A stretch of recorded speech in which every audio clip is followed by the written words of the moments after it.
Welcome to the Retail Media Moguls podcast, brought to you by Platform 195. We share trends and strategies across retail media to help you accelerate your brand growth. I'm your host, Stuart Adamson. Welcome to the Retail Media Moguls podcast. I'm your host, Stuart Adamson, founder and CEO of Platform 195. Today, we have the pleasure of welcoming Molly Hjelm, a trailblazer in the world of retail media and ad sales, and with a career spanning various leadership roles across renowned companies like Dollar General, Kroger, Spins, and more. Molly brings a wealth of experience and insights to the table. Her journey in cultivating mutually beneficial partnerships and designing go-to-market strategies has not only shaped her career, but has also played a pivotal role in driving results for the brands she's worked with. Join us as we delve into the dynamic landscape of retail media and explore strategies for unlocking incremental reach in rural markets with Molly Hjelm. Molly, welcome to the show. Thank you so much for having me, Stuart. Look, I think the best place to start, with these things is probably Dollar General. Tell us about what you're doing there. And firstly, actually, for our listeners, because we have a lot of people across international markets, maybe we start with what is Dollar General, what's its reach, how many stores, or the basics. Happy to. And actually, that's where I tend to start any speaking engagement, any meeting. Dollar General is really a unique retailer in the landscape of North America. In the US, we are the largest retailer by store count with 20,000 stores and growing. So huge footprint over 48 states. And interestingly, 80% of our stores are in markets of less than 20,000 people. And for your international audience, those are really small towns in the US for whom we may be the only retailer that serves that a specific town. And so what that means is that the vast majority of customers that we serve are rural audiences that are coming to us as a retailer. And I should say, as we talk more about Dollar General, even though there's dollar in the name, we're not a dollar store. We are a small box discount retailer that provides all the national brands at affordable prices to our customers. And for those customers in rural markets, we end up being a large percentage of their weekly or biweekly shop, and we're able to fill the majority of their needs, whether that's food. Increasingly, we now have produce, refrigerated, frozen, drug, beauty products. We really have many departments across the store that can fulfill their needs with a very curated assortment. Amazing. And how many customers do you have a year? Do you know? I like to talk in reachable customers because many of our transactions are cash transactions. And so as we think about the transactions that we can loop back to a customer, we have 90 million and growing reachable customers. And I say growing because Dollar General opens a little under 1,000 stores a year and has for the last decade. This year, we've announced that we'll open, hundreds more. So obviously that's an enormous amount of stores at a huge reach, and you call it reachable. Tell us about the Dollar General Media Network then and what that offering is. Yes. So I talk about our origin story often in that really what we found as DG in our attempts to market DG, we could not find our customer in our programmatic media. We were either optimizing out of the rural customer or we just frankly could not reach them.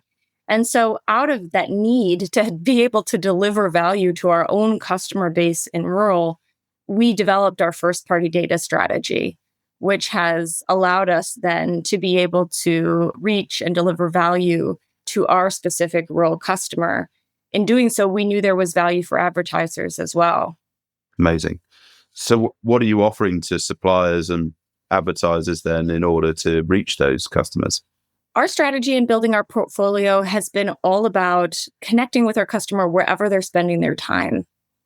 And so we don't have a significant e-commerce business to speak of. The vast majority of our sales are in store. And so we have really focused our efforts on building out a very robust offsite portfolio, focused on bringing our data into programmatic, whether that's display or video or audio, really any available tactic programmatically, as well as curating partnerships with Meta and with YouTube and streaming audio services where we know that our customers are spending a great deal of time and where we can reach a huge majority of our customers. And I think one of the things that we find ourselves doing in this space with rural is just there's a lot of education to do around the fact that marketers are missing out on rural reach in their existing plans. I think it's not typically something that's thought of. And so we have been kind of on a crusade over the course of the past 6 months to really make sure that it's known in the industry that this customer is not being reached. And that represents incremental reach for brands. And it means incremental value for a rural customer that is typically underserved and does not receive the same messaging as the rest of the US. So how do you help advertisers then navigate the unique challenges and opportunities presented by these rural markets? We've got the same sort of precision targeting and closed loop measurement that are really the hallmarks of retail media. And for us, it's about discerning the patterns in purchase behaviors that we're observing within our walls, bringing those as opportunities to advertisers, and then enabling them to close the loop after they market and see if their marketing messages move the needle. So I've been really working to make sure that our account executives and that our full org has increased visibility to business data, performance data on behalf of our advertiser clients, so that we are really in a position to consult and sit side by side, identify business pain points. And then the true power of retail media, from my perspective, coming from my data and insights background, is just the ability to act on those business pain points, deliver a message to a lapsing customer, to somebody that's trading down, and give them value or an incentive that might bring them to change their behavior and measuring the impact. Talk us through that data bit then, because you talked about how you feed that into programmatic and then you talked about performance data there. What data are you actually using in order to power these partnerships? It's our first party data. So we collect it through the value exchange for our digital coupons that we offer to customers. And there are other ways that we have of connecting kind of offline persona to digital persona as well that enable us to create the data set that we have. Fantastic. We sort of talked earlier about education. You're sort of helping advertisers across the nation to realize that these amazing rural audiences out there. How are you going about doing that education piece? How are you getting that evangelization out there? I love that question. So we, as a retailer and a retail media network, understood that from our own lived experience, we were not able to reach the rural customer through our programmatic efforts. So we knew intuitively and inherently that there was value to the first-party data strategy that we were creating. But we are fortunate to have a wonderful partnership with the Trade Desk. And this year, as we have ported our audiences in to enable self-service programmatic for our partners, the Trade Desk brought to us this proof point, which is our first third-party proof point, which shows that when our purchase-based audiences, our Dollar General purchase-based audiences, are paired on top of the largest third-party demo targets in the Trade Desk, as much as 50% of the DG customer base is not included in those demo targets. And so what that means is for any national advertiser that's using kind of a broad reach, spray and pray type method in their national campaigns, thinking that with that strategy, they're reaching all of America, actually, there's a significant amount of customers that they are missing out on and not including in every one of those plans. And just to give you a sense for that scale, we looked category by category. And when we paired our soda audiences on top of those largest 3P demo targets, and by that I mean like 25 to 54-year-olds, so a huge swath of kind of the buyer audience of America, 70 million customers were not included in those demo targets. So there's significant scale to be garnered and significant incremental reach for brands to obtain when they include our audiences in their national plans. Amazing. So effectively, they're taking your audiences then and then buying those through the Trade Desk across programmatic channels. And which of those channels are performing best for your customers? If it's difficult to reach them anyway because they're in rural areas, how are you using programmatic channels in order to create that value for advertisers? So historically, what we found is that mobile display has worked really well for our customers. They may not have a desktop or laptop computer in their homes, but they have mobile phones, and that's where they're consuming a lot of their digital content. So that's been something in our own strategy that works really well. The beauty of a self-service offering is that we often don't see how those plans come together for national plans. The advertiser has the ability to pair the inventory that they believe in with our audiences and test and learn. But what we hear as we are collectively thinking through strategy is that video and CTV are really highly performant and effective for our partners. Very good. And given the importance of this data-driven insights in today's marketing landscape, how do you approach both the targeting bit, which we've discussed, but how do you personalize that targeting? How are you doing the personalization element? Sky's the limit for targeting in the world of retail data. So really, any discernible purchase behavior, like anything you might find on a receipt and more, can be fodder for the creation of a cohort or an audience. And so that's what keeps me interested and excited in this industry, is just that ability to identify customers based off of their purchase behavior and then tie them into whatever the objective of the campaign might be. If we have an objective of mitigating leakage, growing market share, or growing category share, if we want to help increase trade up, we have the ability to isolate those specific customers and deliver them a message that hopefully increases their consideration of that action. And then we also have the ability to do creative testing within our campaigns to see which resonates more and to optimize into the creative that's working better. And so there's so much promise in retail media for the personalization element here. And we've had great success in being able to optimize to the messaging that resonates best. I think there's a lot to be said on the creative side at the moment. I think there's a lot of same stuff going on because it's all been so media driven. And actually, one thing that we've always talked about at Platform 195 is where's the differentiator? And that starts to really sit with creative. And it's obviously always been the most important part of the advertising. It's sort of gone by the wayside due to data and targeting. And now I think it's going to come back roaring just because of the sheer need to stand out and differentiate, which, to be fair, has always been there. But with retail media, has been the media side has overtaken. So it's really interesting to hear about that journey. Yeah, and it's been fun to see. I think it's taken time as we think about the evolution of retail media.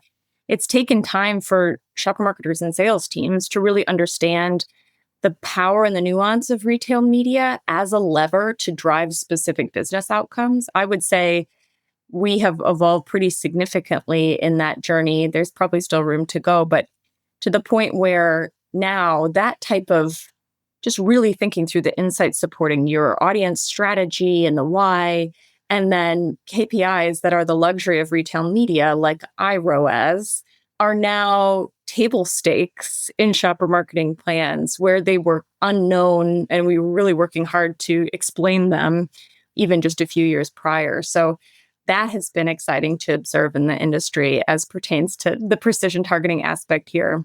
And then it's been fun to see this second wave of national teams now understanding and starting to get interested in the power of retail data for their plans. And you mentioned that you've been on a journey in order to get closer to the business and the shopper data between the two. Tell me a bit more about that and how you're really sort of getting those reports that you can then go back to a partner with.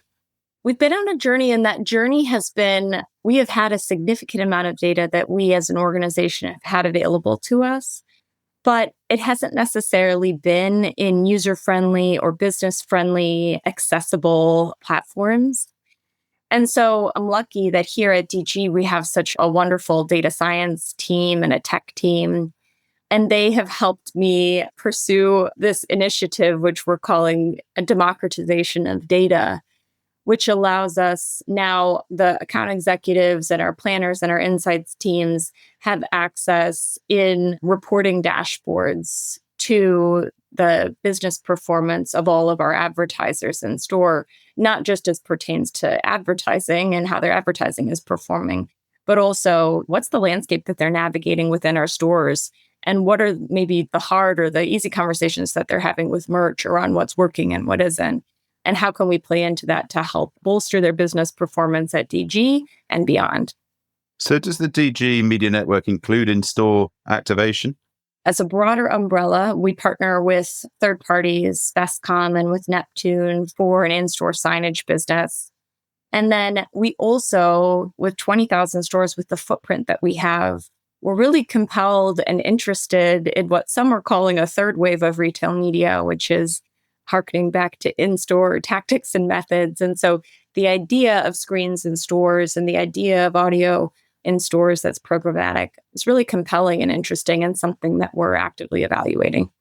Great. Yeah. I mean, audio's on the rise, which is really exciting. So it's good to see that you're doing all the screens. Are you finding any way of measuring in-store activation with the signage? We do. Our in-store signage partners have their methodology for closing the loop to sales. I can't speak competently to their methodology for doing that here. It's a slightly different one than a user-based methodology for programmatic media, but they're tried and true methods that are market accepted for holding store signage accountable. Fantastic. So with the rise of sort of digital and mobile tech, how do you see the role of traditional media channels like in-store, TV, print, radio evolving in the rural market strategies? Is it slower to move to more digital tech, or is it moving as fast? It's a good question. I think a lot of the time we're combating bias externally on who the rural customer is and what they adopt and what they don't. One of the biggest areas of bias is whether they are highly digitally engaged and highly digitally influenced, just like the rest of America. And the answer is yes.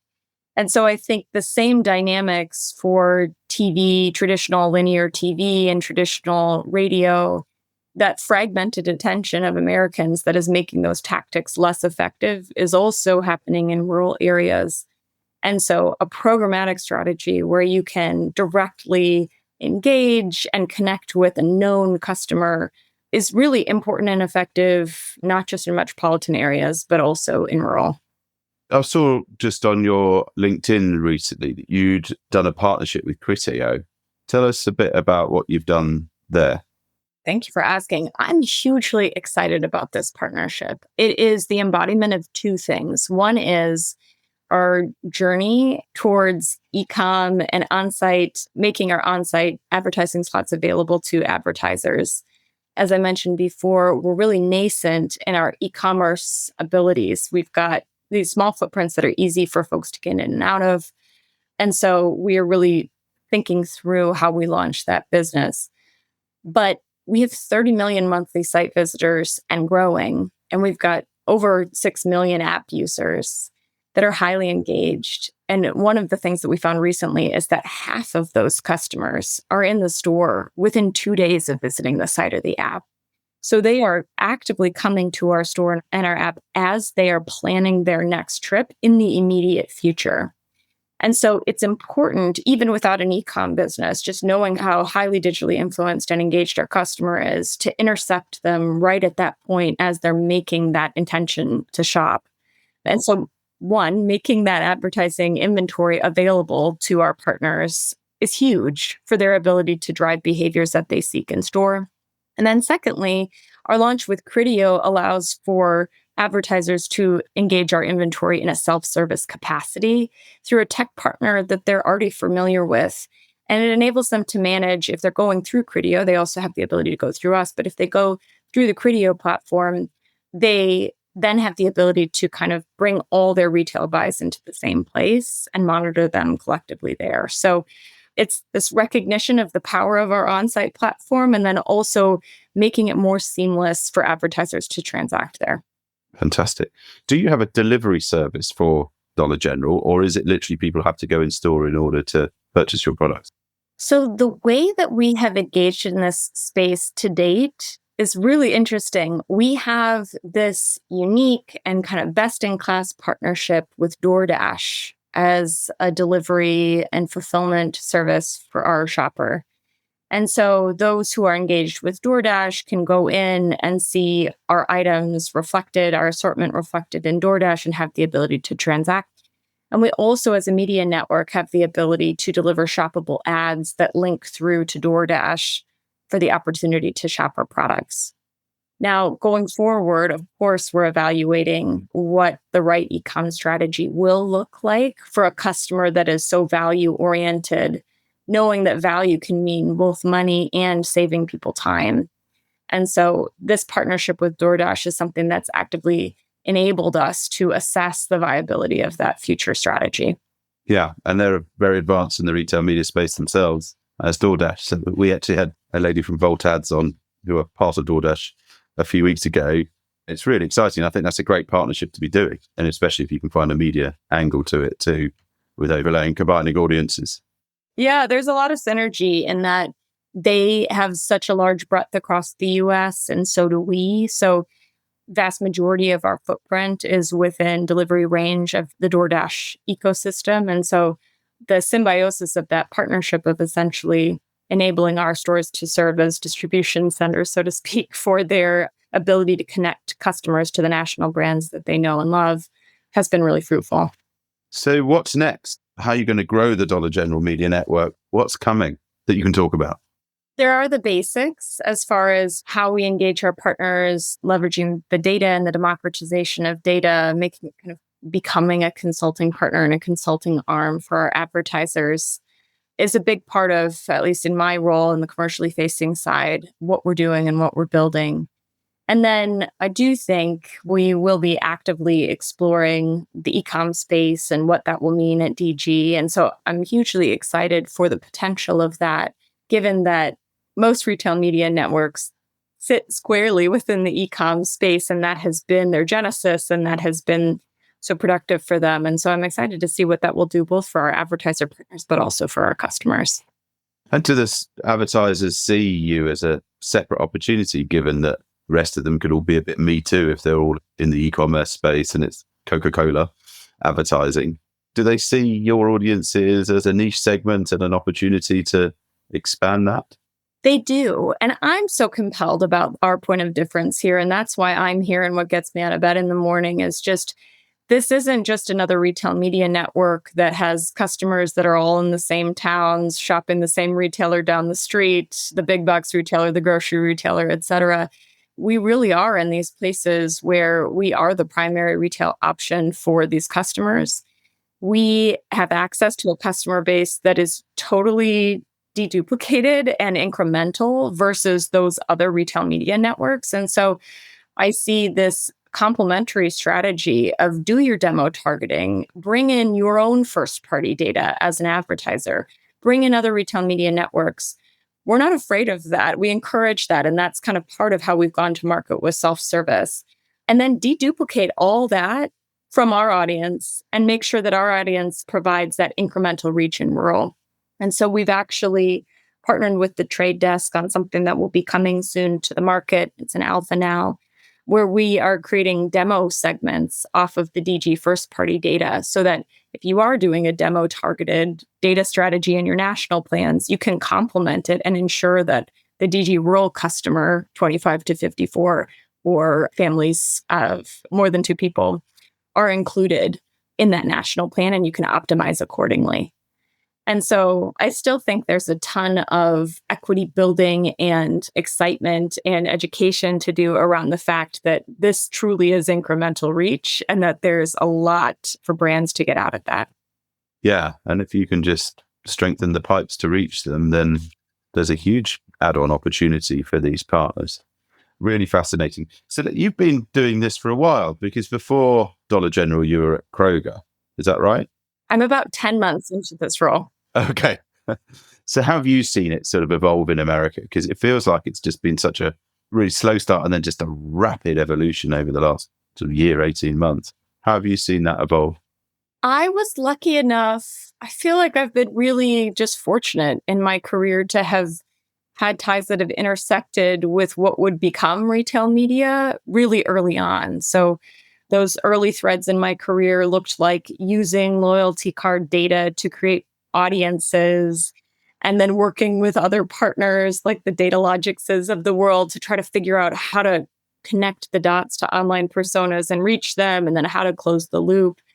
In those early days, it was so tough. The infrastructure didn't exist. nobody really understood inherently the value of first-party data and precision targeting.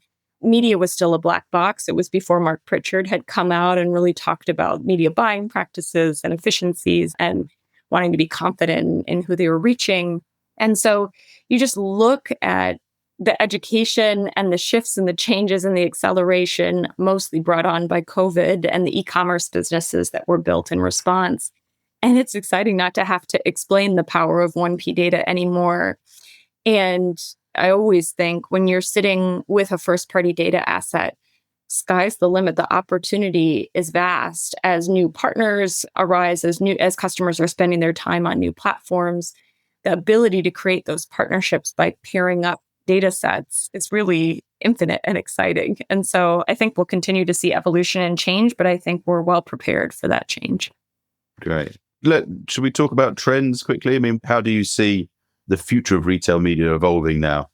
We could talk about that from several different ways. I am most compelled on the trends of organizational change that I see that are being brought on by the dawn of retail media, how that shifts some of these kind of age-old planning cadences and age-old budget delineations that exist within specifically food CPG orgs and consumable CPG orgs.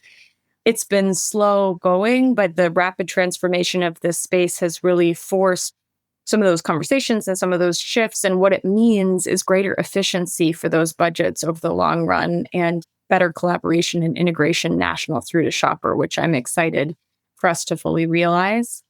And then I mentioned before, but for many retail media networks, programmatic and offsite is the next frontier, really firmly establishing themselves in the use of first-party data in offsite.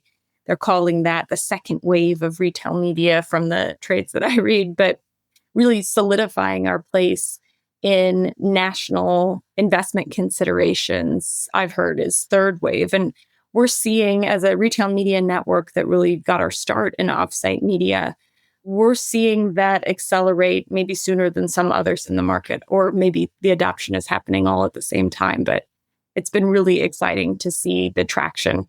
Yeah, much easier to sell when there's that traction, isn't there, rather than trying to create a market of one's being done for you. Well, it's been an amazing conversation. Thank you so much for coming. Unfortunately, we are out of time. But yeah, look, really good luck with it. I'm really excited to see how you evolve the install bit and all the reporting. And then also that e-commerce journey is really exciting for Dollar General. That can only be huge opportunity. So really excited to see how you evolve that. And perhaps we can reconvene in a year or so, Molly, and see how actually that has all evolved. Yes, we move fast, Stuart. So even in the next 6 months, I'm sure we'd have totally different things to talk about. Cool. Well, let's do it in 6 months. That would be amazing. Thank you. Well, look, thank you so much, Molly, for gracing our Retail Media Moguls podcast with your deep insights. We'd be thrilled to have you back in the future to discuss the finer details of reaching those rural markets over the coming years. So please do come back and join us. Thank you so much for your time today. We really, really appreciate it. Thank you, Stuart. The Retail Media Moguls podcast is brought to you by Platform 195. To learn more about Platform 195 and how to connect retail media with intelligent marketing to accelerate growth, visit platform195.com. And then make sure to search for Retail Media Moguls in Apple Podcasts, Spotify, and Google Podcasts, or anywhere else podcasts are found. Make sure to click subscribe so you don't miss any future episodes. And on behalf of the team here at Platform 195, thanks for listening.